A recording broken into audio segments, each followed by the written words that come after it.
Good morning mga ka-Surf TV, panibagong vlog, panibagong lugar na naman ang ating explore ngayong araw.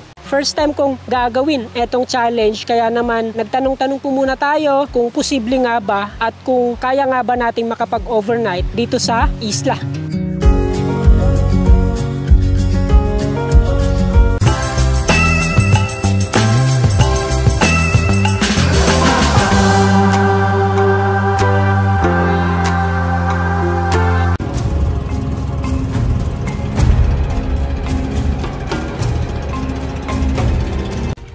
So matapos lamang ang mahigit sa 5 minutes na travel mula doon sa mainland netong Southern Leyte, ay narating na rin po natin etong Lagomarak. So dito bumungad po sa atin yung mga maliliksing alimasag.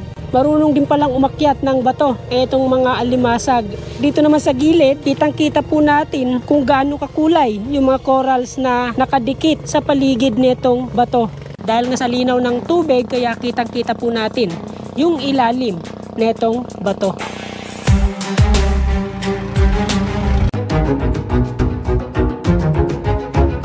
So habang maliwanag pa, inikot po natin etong malaking bato at tiningnan po natin yung mga lugar na may nakita tayo dati na kumpol ng mga sea snakes. So dito nga pala sa paligid netong Lagomarak ay talaga namang mayaman sa mga ganitong yamang dagat. Marami yung isda, alimasag, kaya dito yung paboritong spot netong mga ibon. Yung mga kalat na dala natin ay dalhin din natin pabalik doon sa mainland.